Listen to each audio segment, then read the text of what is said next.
Welcome back to Expresso. हमारे favourite segment का वक्त हुआ जाता है जिसमें हम आपकी मुलाकात करवाते हैं किसी एक्सप्रेसो हीरो से। पाकिस्तान में इस वक्त जो कोपैमाई है भाई वो बहुत ही ज़बरदस्त जारी है और बड़े ज़बरदस्त नए नए नाम सामने आ रहे हैं। गिलगित बल्तिस्तान के महकमे सियाहत के मुताबिक इस साल 1700 गैर मुल्की 1700 गैर मुल्की कोपैमाओं को परमिट जारी किया गया है और सिर्फ K2 को सर करने के लिए 207 परमिट्स जारी कर दिए गए हैं। K2 को सर करने वालों में 20 खवातीन भी शामिल हैं जिसमें 2 का ताल्लुक पाकिस्तान से है और उनमें एक माउंट एवरेस्ट के बाद K2 को सर करने वाली पहली पाकिस्तानी खातून कोपैमा समीना बेग भी हैं जो इससे कबल 2 मरतबा K2 को सर करने की कोशिश कर चुकी लेकिन नाकाम रही हैं। लेकिन अपनी जैसे कहते हैं ना कि हौसला नहीं हार रही वो और ट्राई अगेन के फॉर्मूले पे चल रही हैं। और हम समीना बेग की बात क्यों कर रहे हैं? क्योंकि वो हमारे साथ मौजूद है। समीना बेग को हम खुश आमदीद कहेंगे। Samina, thank you so much for joining us in Expresso. कैसी हैं आप? और सबसे पहले तो आपको बहुत बहुत मुबारकबाद K2 सर करने पर। हम जरा आपकी इस जर्नी को सुनने के लिए बहुत एक्साइटेड हैं। थैंक यू सो मच, बहुत शुक्रिया मुझे शो पे इनवाइट करने का। ज़बरदस्त। समीना, आपने K2 सर किया। पहले आपको, आप जिस तरह से अभी इमरान भी बता रहे थे कि 2 बार आप उस तरह से इस जर्नी को कंप्लीट नहीं कर पाई और अब फाइनली आपने K2 को सर किया। तो ये ट्राई अगेन का जो फार्मूला है इस पे किस तरह से आपने इम्प्लीमेंट किया कि बिलाखिर आपने K2 को सर कर ही लिया? जी देखिए, मैंने एवरेस्ट समिट किया था 2013 में और 2014 में मैंने 7 समिट्स जो हाईएस्ट माउंटेन्स है ईच कॉन्टिनेंट में वो मैंने समिट की with in 8 months being first Pakistani. और उसके बाद फिर 2015 में मैंने K2 अटेम्प्ट किया जिसमें मुझे इंजरी आई। मेरा एक एक्सीडेंट हुआ था और मुझे एक्सपीडिशन कॉल ऑफ करना पड़ा। फिर 2021 में मैंने दोबारा अटेम्प्ट की। उसमें भी सिचुएशंस ऐसे हो गए थे कि एक्सपीडिशन कॉल ऑफ करना पड़ा, मौसम ख़राब था। फिर हमारे टीम के कुछ जो टीम मेंबर्स थे उनमें से एक की डेथ हुई, 2 इंजर्ड हुए, तो फिर हमें एक्सपीडिशन कॉल ऑफ करना पड़ा। तो ये आसान काम नहीं होता ऑब्वियसली, बहुत मुश्किल ये एक स्पोर्ट्स है और बार बार ट्राई करना उसके लिए जब आपके अंदर पैशन हो तो आप वो कर सकते हैं। क्योंकि K2 मेरे लिए ड्रीम था बचपन से ही और even I summited Everest and the 7 summits, but K2 has always been very very special for me। और हर माउंटेनियर के लिए होता है K2 समिट करना। तो इट वॉज़ नॉट ईजी क्योंकि हर दफ़ा आप बहुत ज़्यादा तैयारी करके जाते हैं, बहुत ज़्यादा आप इसमें एनर्जी लगती है, इसमें फाइनेंशियल जो है बहुत ज़्यादा इन्वेस्ट करना पड़ता है। तो जब आपकी एक्सपीडिशन सक्सेसफुल नहीं होती तो ऑब्वियसली बहुत कभी-कभार डिसअपॉइंट। इतना आसानी से एक जुमला आप कह गई कि मैंने एवरेस्ट समिट किया, मैंने K2 किया, मतलब it looks like a dream to me कि I am talking to a female, एक खातून से। समीना, सुन पा रही हैं आप हमें?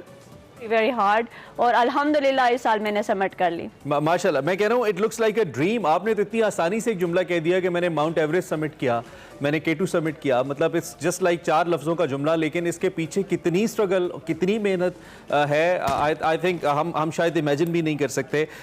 ये जो आपने अपनी पहली एक्सपीडिशंस को कॉल ऑफ किया, आपने कहा करना पड़ा, कितना मुश्किल फैसला होता है एक माउंटेनियर के लिए कि अपनी इतनी मेहनत के बाद किसी सर्टन पॉइंट पे जाके उसको कॉल ऑफ करना। और इसके साथ साथ इस समिट में कोई ऐसा तजर्बा, कोई ऐसा वाकया जो आपके साथ हुआ हो जो आप हमारे देखने वालों से शेयर कर सकें? देखिए, पूरा जो एक्सपीडिशन था obviously because this was my 3rd attempt और मुझे पहाड़ का था अंदाज़ा कि किस तरह का है। दुनिया का सबसे मुश्किल तरीन पहाड़ है K2 और हर लम्हा बहुत ही एक्साइटमेंट होती है, बहुत ज़्यादा नर्वसनेस होती है, बहुत ज़्यादा चैलेंजेस होते हैं। तो ऑब्वियसली इन सब चीज़ों से गुजर के जब आप समिट पे पहुंचते हैं, that was ultimate and being first from Pakistan, Pakistani women, first Pakistani woman, so that was the most amazing moment and amazing feeling कि अपना मुल्क का जो परचम है वो समिट पे लहराना। यकीनन बहुत प्राउड मोमेंट था मेरे लिए, और साथ साथ में obviously I was very very emotional, you know. Samina, as a female the struggle के बाद finally I was on the summit, so you know that was the most amazing moment I think. Okay, Samina, male obviously इस तरह का sport है जिसने आपने खुद भी कहा कि ये आसान नहीं है। कहने में तो लगता है कि सबमिट कर लिया, but it's a very difficult job to do. और एज अ फीमेल आपकी स्ट्रेंथ, आपकी ओवरऑल एक mental stability, it's very important. Physically fit होना इज नॉट इम्पॉर्टेंट, आपको उसके लिए मेंटली प्रिपेयर होना भी इटसेल्फ बहुत ज़्यादा चैलेंजिंग होता है। सो इसके लिए कितनी नर्व्स आपको चाहिए, कितना स्ट्रांग होना है, क्योंकि समटाइम्स जिस तरह से इस तरह के एडवेंचर के ऊपर कोई ऐसी सिचुएशन होती है जब आपको बहुत पैनिक भी नहीं करना, बहुत तहम्मुल से चीज़ों को सोचना है, स्टेबल करना है। सो इस हवाले से भी थोड़ा हमारे देखने वालों को बताएं। देखिए, माउंटेनियरिंग वैसे हर स्पोर्ट्स के लिए you have to be very strong. Definitely physical preparation तो सब करते हैं, और माउंटेनियरिंग क्योंकि एक ऐसा स्पोर्ट्स है जिसमें मैं हमेशा कहती हूँ कि it's not about win and lose, it's about death and life. तो उसके लिए खुद को प्रिपेयर करना, यू नो, मेंटली खुद को प्रिपेयर करना उतना ही इम्पोर्टेंट है जितना आपको फिजिकली स्ट्रांग होना पड़ता है। और दूसरी कि जब आप क्लाइंब करते हैं तो you are not alone on the mountain, आपके साथ आपके टीम मेंबर्स होते हैं। तो यू नो जब आप क्लाइंबिंग करते हैं तो बहुत सारे चैलेंजेस का सामना करना पड़ता है, like rock fall, avalanche, crevasse fall.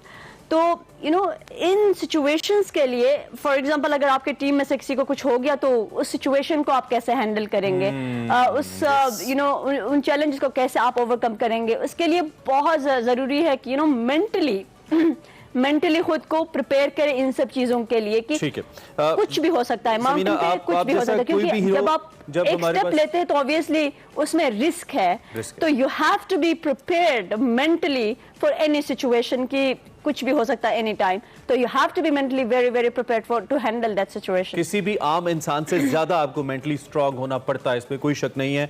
और माशाल्लाह यू डिड ग्रेट। मैं अब मेरे पास सिर्फ तकरीबन 2 मिनट है, अगर आप सम अप कर पाएं।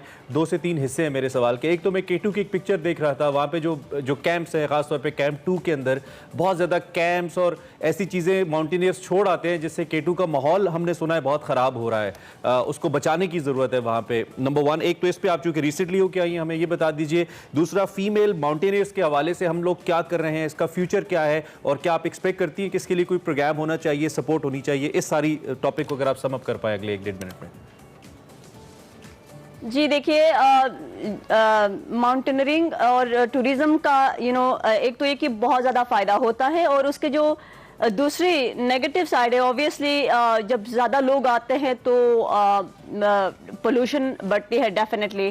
तो मुझे खुद पर्सनली देख के बहुत ज़्यादा अफसोस हुआ कि जिस तरह से हम अपनी माउंटेन्स को, अपनी ग्लेशियर्स को पोल्यूट करते जा रहे हैं। ऑब्वियसली इतने सारे लोग थे वहाँ पे साल, और यकीनन बहुत ज़्यादा पोल्यूशन हम लोग वहाँ पे क्रिएट करके आते। आई मीन दो I was trying my best कि जितने मेरे टीम मेंबर्स थे, यू नो, हम सब जो भी हमारे साथ था सामान वो हम वापस लेके आए। लेकिन ऑब्वियसली इतने ज़्यादा लोग हैं और उस आल्टीट्यूड पे है, फॉर एग्जांपल कैंप 1 है, कैंप 2 है, कैंप 3 बहुत ज़्यादा पोल्यूट हो चुके हैं। और मैं ये रिक्वेस्ट करूँगी कि जितने भी लोग वहाँ पे जाते हैं, obviously they should make sure कि वो जो कचरा है वो वहाँ पे छोड़ के ना आए, क्योंकि हमें अपने माउंटेन्स को साफ रखने की बहुत ज़्यादा ज़रूरत है, हमें अपने ग्लेशियर्स को साफ रखने की बहुत ज़्यादा ज़रूरत है। और ऑब्वियसली जहाँ पे भी हम जाते हैं we should make sure that कि वहाँ उस जगह को हम गंदा ना करें। और दूसरा ये कि ख़वातीन के हवाले से ऑब्वियसली माशाल्लाह बहुत ज़्यादा लड़कियां इंटरेस्ट ले रही है माउंटेनियरिंग में। और अभी रिसेंटली मेरे बाद नाइला ने समिट की, और फिर गशाब्रुम 1 समिट की उन्होंने।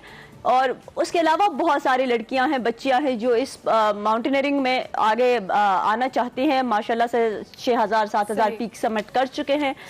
तो उनको सपोर्ट की जरूरत है। देखिए ये एक ऐसा स्पोर्ट्स है जो कि बहुत ज्यादा एक्सपेंसिव है, इसकी किट से लेके you're इसकी जो right. गियर्स है वो बहुत ज्यादा एक्सपेंसिव है, और फिर उसमें आगे जाके लॉजिस्टिक और फिर हाई एल्टीट्यूड जो आपके गाइड्स वगैरह होते हैं, ओवरऑल ये एक बहुत एक्सपेंसिव स्पोर्ट्स है। तो उनको गवर्नमेंट की तरफ से सपोर्ट की ज्यादा जरूरत है, तभी वो आगे बढ़ सकेंगे। Thank you very much Samina. Time short था इसलिए हमें आपको बार बार माजरत के साथ कट करना पड़ा, but still thank you very much.